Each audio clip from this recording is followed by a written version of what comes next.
At the time, I had no idea what it was going to bring me or what doors it was going to open.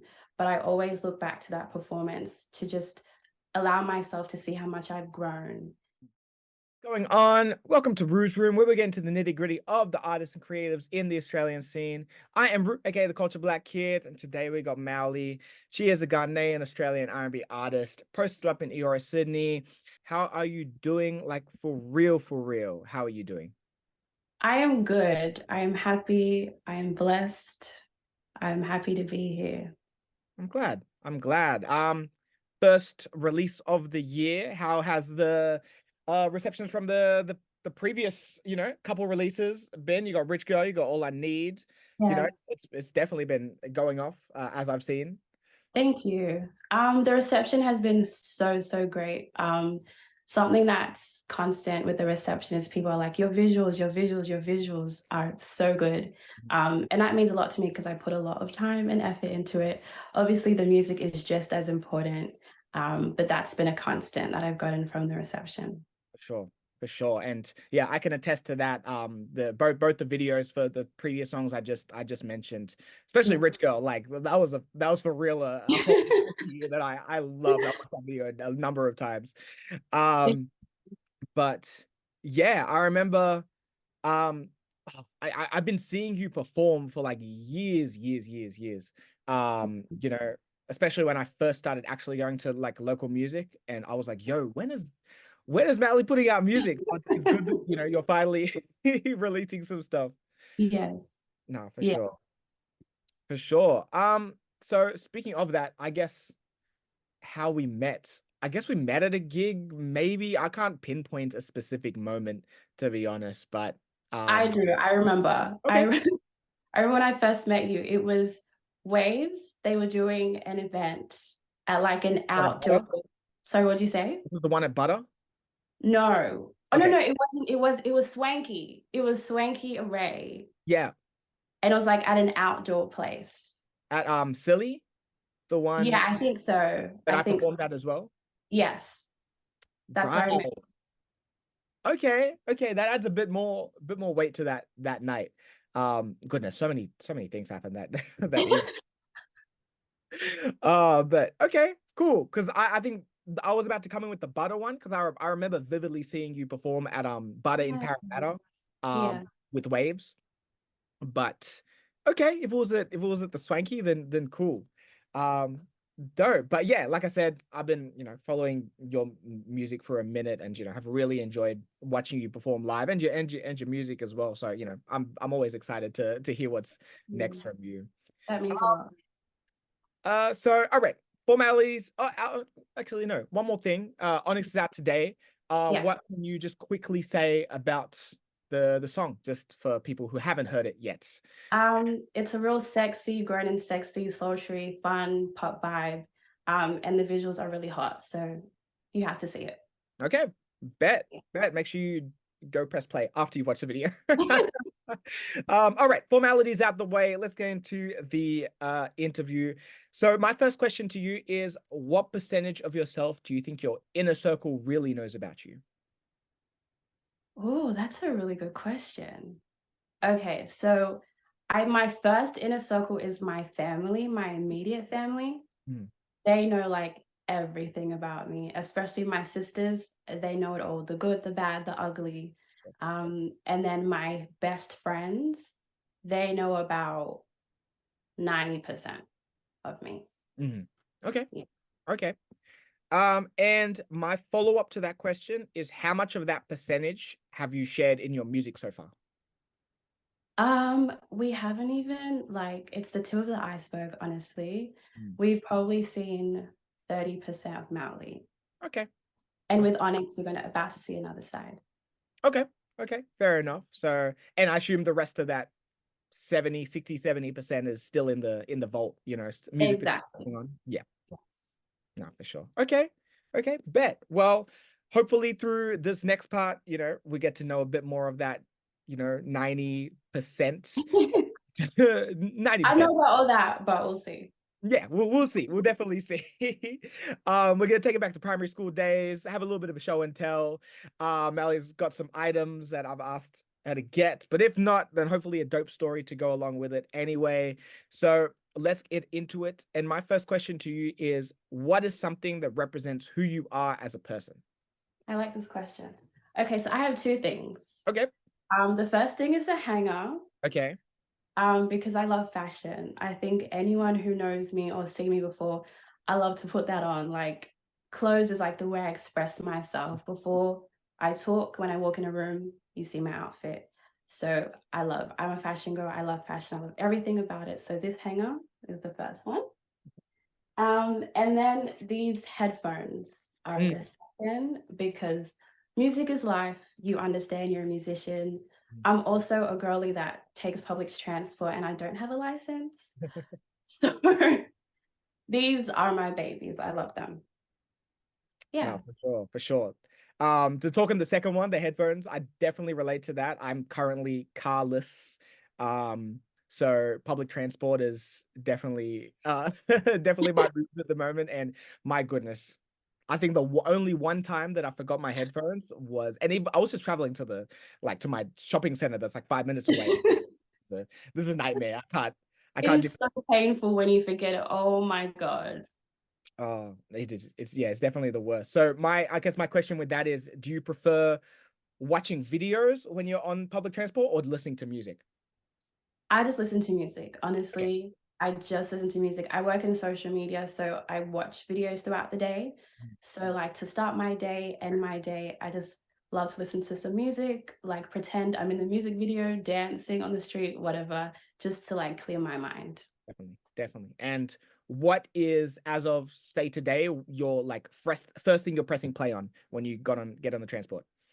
Um, I like that question. The first thing I'm pressing play on is Mulholland Drive. Oh my God, I've forgotten the artist's name. But I think he's a part of Death Row, actually, Snoop Dogg's Death Row, Mhm. because Snoop Dogg has revamped Death Row. The song is called Mulholland Drive. It's so reminiscent of like Marvin Gaye. It is such a good song. Definitely listen to that. Check that out. That's Okay, the first thing I'm pressing play on. okay, bet. Um, and to bring it back to the fashion part, yes, definitely something that um is very extremely notable. I think I was talking to my friend Tech about it once, about how I don't think we've ever seen you wear the same outfit twice. I think maybe once. I think I was scrolling your Instagram just before, and I think I saw the Brazil like tank top thing. I'm like, Yeah, okay, we've seen that a I've couple seen of times. yeah, but The thing that I do is like what makes someone like really a fashion girl is you can mix and match things like 20 times and no one notices yeah, yeah, because yeah. you wear it differently. Yeah, It's yeah, I guess it's, when it comes to curation, it's like taking the parts of your wardrobe and yeah, again, like you said, as reassembling it to be like that looks fresh. I think it's I'm not sure how much superhero stuff you've watched. In the first Spider-Man, the recent one, the Tom Holland one, he turns to his friend Ned and he's like admiring the girl who he has a crush on, and he's like, "Have we seen her wear that outfit before?" It's like, no, I think that's a new top, and it's like, um, anyway, that's just a side comment that yeah, I was just thinking about, but yeah, that's definitely something that to keep in mind, that it's not about, buying mad outfits. It's about how you repurpose those outfits in different ways to be like, this looks fresh. And exactly, yeah, exactly. yeah. Well, either way, regardless if it's fresh or not, fashion choices on point, you Thank know. you. So, but yeah, okay. Let's keep it moving. Number two, what is your favorite sentimental gift that you have received from someone? So it's this necklace that I'm wearing. It says my name, Mawuli, which is from Ghana, the Volta region. What it means is God is here, God is with us. Mhm. And one of my bestest friends, we've been friends since like 2003. She's like, I can't wait to see your name in shining lights. Mm. But for now, take this necklace. And yeah, I wear it all the time, to bed, in the shower, everywhere I go, because it has really sentimental meaning. And the fact that like she knows I'm destined for great things and she really believes in me, it really means a lot to me. For sure, for sure. It's like wearing like manifestation on your like on your chest, pretty much. Exactly. Um Yeah. or collarbone, I guess. As far as, yeah, I love that. I love that. And you know, it's a beautiful, you know, symbol of your name as well. I think one of the most interesting things is, you know, and it's funny, but it's not at the same time. I get it, is just seeing so many people butcher your name, including Oh, myself, who I have in the past. oh God. Um, what, yeah, what has been the, I guess, just to go a little bit side into this fun quest, what has been the most interesting place where someone has, you know, said your name incorrectly? Oh God. So in primary school, me and my sisters were literally the only Black people in that school. So any foreign names, like people would have a heart attack. And I would have teachers for months, for years, same teachers, office lady, there'd be the same office lady, and they just couldn't pronounce my name. They just could not pronounce my name. But something that I'm really proud of myself for doing, like ever since kindergarten, I will always, always correct someone. Like if you say it wrong, we're going to stay there until you get it right. Or just don't say my name at all. Exactly. Exactly. Just call me M. I don't Yeah, know. at this point, yeah. No, I get you. And you know, that is something that, again, especially when it comes to like African names, like it's something that we hold dearly. Maybe, you know, I have a German name, so Okay. I don't have the like a traditional African name, but I totally understand the cultural significance of African names, and um, the background behind them, what they mean. And it's something where, you know, I'm a teacher myself, where I'm, you know, reading the class role. If I say Yeah. someone's a kid's name who might be a little more, you know, of a POC background, I'm like, did I say it correctly? Just to be like, okay, if I got it wrong, make sure I want to make sure I say it right. So I'm glad that, you know, even though I said it wrong in the beginning, that I'm finally at the place where it's like, okay, I know how to say your name, and that even myself, I'm like, if I'm with someone who's talking about you or referencing Yeah. you, no, it's Mawuli, not. Thank you. And I really appreciate that. And like as an African kid, other African kids with like hard names can relate. So it's really important to be around people that make that space for you. Mm, for sure, Yeah. 100%, 100%. But to bring it back, I love the necklace. I love the sentimentality behind it. Yeah, definitely sticking with that. You know, the manifestation on the body, and you know, Um, live with it. But yeah, all right. Number 3, what is the first album that you ever bought or received?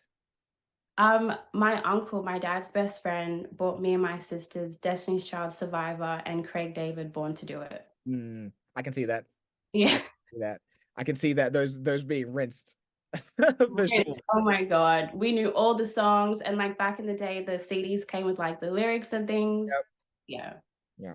Do you think that has been the catalyst? I feel like I know the answer to this, but that's been the catalyst for your love of like the R&B, classic R&B. You know, it's very apparent in the aesthetic of, you know, again, what you wear, how you approach your music. Yeah. Yeah. Yeah, 100%. Destiny's Child is like, well, one of the sole reasons why I do what I do. Like, I owe Destiny's Child everything because, like, the aesthetics, the sound, the wording, just like girl power, guy bashing from here and there, love, fun, girlfriends, all of that. It's all come from Destiny's Child. Sure. For sure.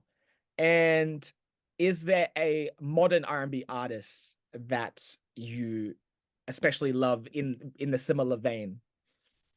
Um, there are a few. I would say I love, love, love SZA to my core because I was listening to her like back in the Babylon days. Hmm. I don't know if you were a fan of her then, but definitely SZA and Summer Walker, they're Mhm. like at the top of my list. No, for sure, for sure. They're definitely in that.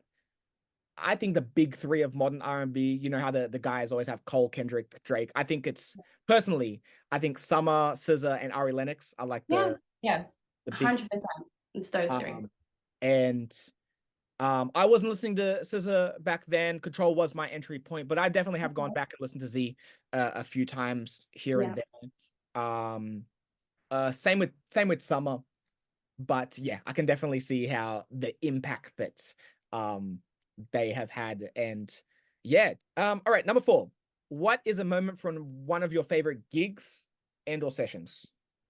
Okay. One of my favorite gigs I did for Snappack Hmm. at Star.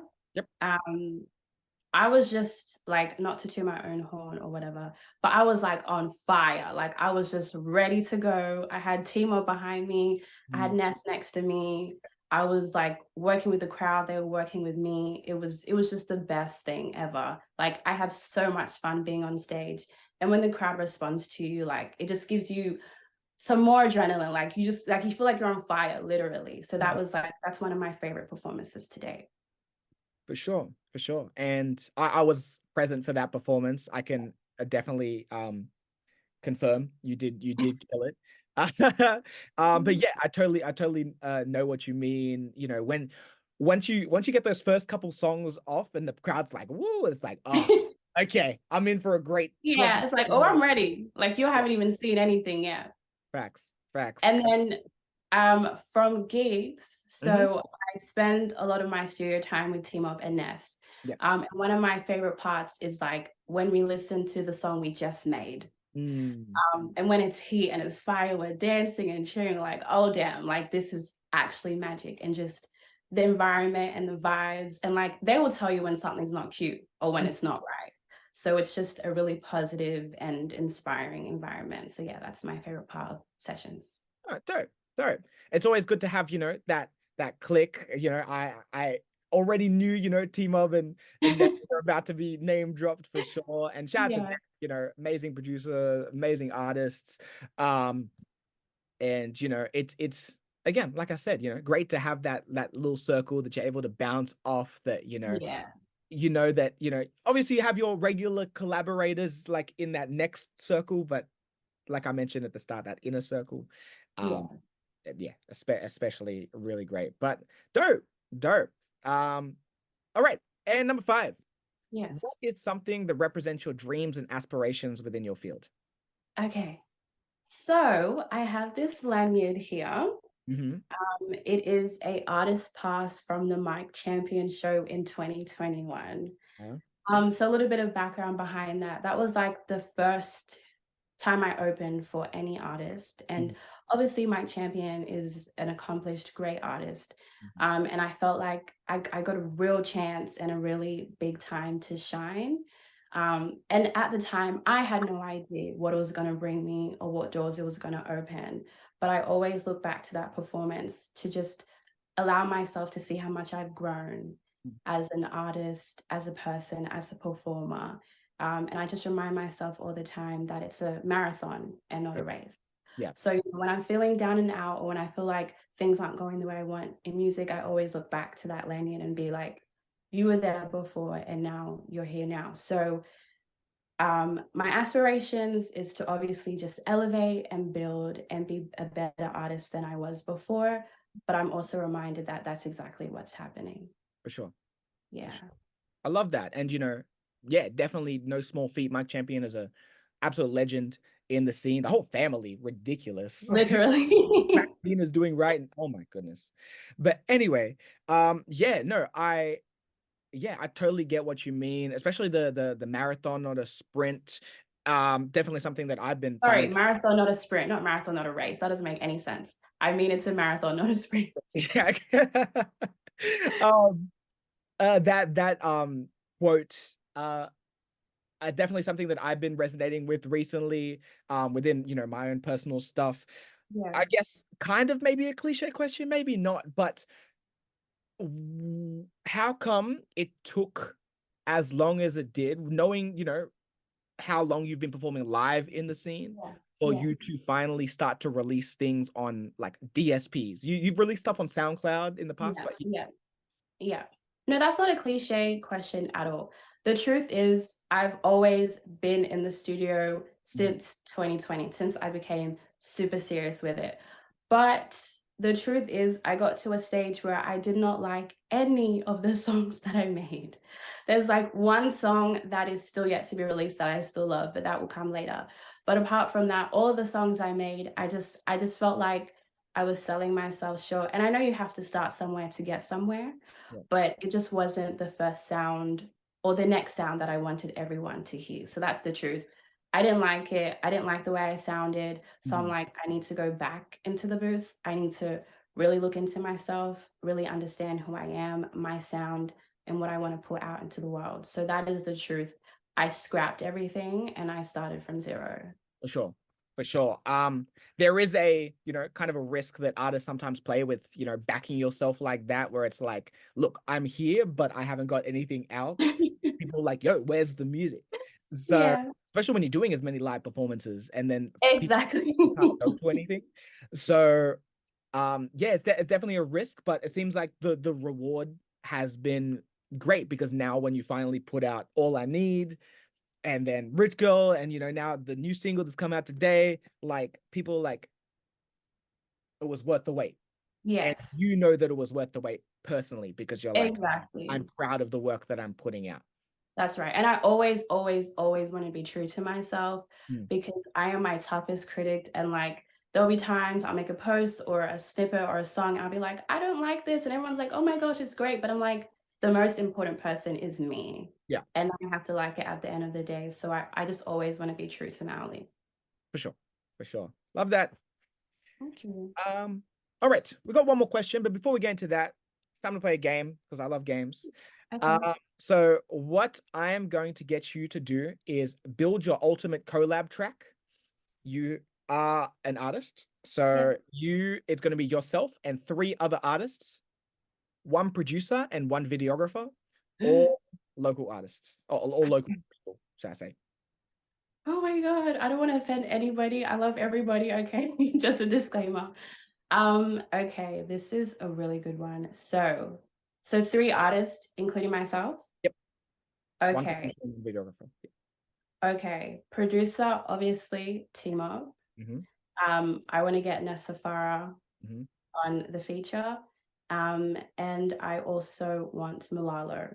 Mm, And then videographer would be Marcus. shout out to Marcus. Shout out to Yes. Marcus. You still have one more artist. Do I? Yep. You said yourself, Ness, and Malalo. Okay. Um, who else? And I'd love another vocalist. I would say Shell. Okay. Shout out to Yeah. Sheltamiko. Shout out to Sheltamiko. Okay, Baya. So yourself, Ness, Malalo, Sheltamika, with team of production and Yes. Marcus on the video. Yes. What is happening in the video? Seeing as I know that you love your visuals. I do. Yeah. Well, I mean, I don't know what we're going to be talking about. So I don't know Okay. what's happening in the video, but what I do know is I look really hot and sexy and everyone looks great and we're having a great time. And everyone is in the greatest fashions ever. Okay. That I love that. I love that. Let's see if that happens. All right, we got one more question before we get out Yeah. of here. So, what is a personal moment that stands out to you that has impacted your music in a certain way? Can I say two things? Yep. Okay. Um, the show I did for Waves Mhm. in Parramatta at Butter, that let me know as a performer and everyone else that I'm here to stay and that I'm valid. Mhm. And then with putting out All I Need, obviously I believe in myself and I love what I do regardless if no one listens to it. Mhm. But just the reception I got, and the new fans, I guess I could say, that I gained from putting that out, it was a great reminder and just a great example of why I do what I do and why I should keep going. I would Yeah, say those two things. Yeah. for sure, for sure. Both times when you put yourself out there. Of course, obviously Butter wasn't the first time you've ever performed, but obviously at the time, Waves definitely held a weight to them. Shout out to Waves, and Yeah. um, yes, performing at that and feeling like you absolutely killed the performance and being like, "What's up?" Um, yeah, Really. definitely a confidence builder. And again, there's always such gravitas behind putting out your first official single. Yeah.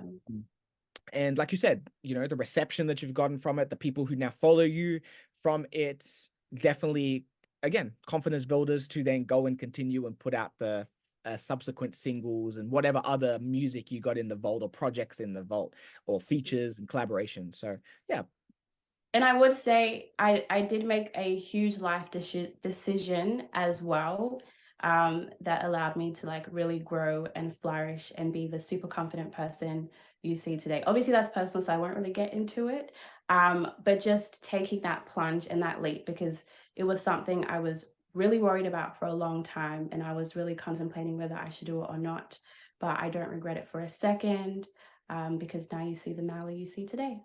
for sure, for sure. And I think that is a perfect quote to end off on. Um, Thank you so much for coming on. Thank you for having Of course, of course. Here is where I roll out the red carpet for you. me. People know what's happening. Again, no, I'm gonna let you say it. I'm gonna let you talk. All right. Hey everyone, it's Mawuli. Go check out my new song Onyx. It's out now everywhere, and make sure you go and see the visuals because it's real hot and sexy. For sure. Thank you so much, Mally. I am Ruu, aka the Culture Black Kid. You're listening to Ruu's Room. Catch you next time. Peace.